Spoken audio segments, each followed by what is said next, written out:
Assalamualaikum warahmatullahi wabarakatuh. Pada pertemuan hari ini, kita akan belajar tentang teks editorial, yaitu pada KD 4.5, menyeleksi ragam informasi sebagai bahan teks editorial baik secara lisan maupun tulis. Indikator yang ingin dicapai yaitu 1. Menentukan isu aktual dari berbagai media informasi. 2. Menyampaikan pendapat terhadap isu aktual dilengkapi data pendukung.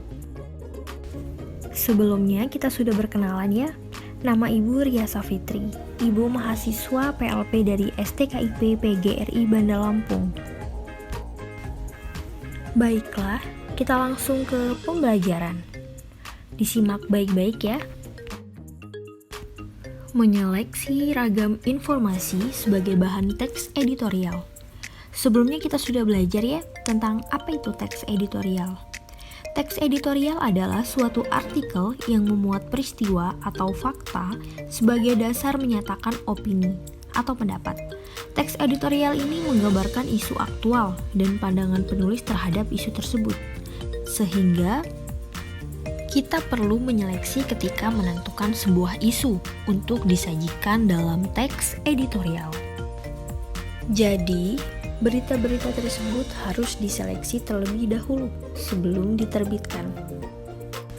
Oleh karena itu, penulis editorial akan memulai dengan cara mendata peristiwa-peristiwa yang berkembang dalam masyarakat.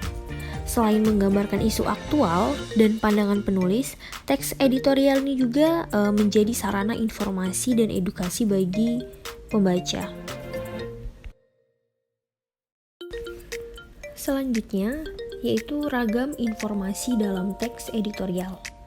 Ada 3. Yang pertama, isu aktual dalam media informasi. Jadi penulis akan mengklasifikasikan ke dalam beberapa kelompok.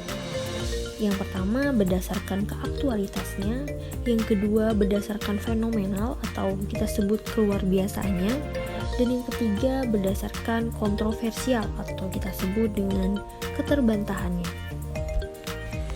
Selanjutnya poin kedua, pendapat dan argumen dalam teks editorial. Ada beberapa hal yang harus kita perhatikan dalam menyampaikan pendapat dalam teks editorial, yaitu yang pertama, harus berhubungan dengan masalah yang sedang dibicarakan. Selanjutnya, yang kedua, dapat memecahkan masalah, baik itu penemuan, sebab, atau permasalahan. Selanjutnya, yang ketiga, tidak mengulang pendapat yang pernah disampaikan pihak lain. Selanjutnya, disampaikan dengan kalimat yang tepat dan disampaikan dengan sikap yang sopan. Selanjutnya, poin ketiga, saran terhadap isu faktual. Ada beberapa hal yang harus diperhatikan dalam menyampaikan saran.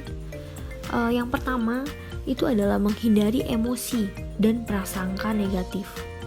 Yang kedua, menyampaikan saran dengan objektif, logis, dan jujur. Selanjutnya, kita dapat menunjukkan data, fakta, ataupun contoh dan perbandingan. Selanjutnya, kita dapat menyampaikan saran dengan urut, terperinci, tidak berbelat-belit, dan mudah dipahami. Seperti itu. Bagaimana cara mengetahui ragam informasi dalam teks editorial?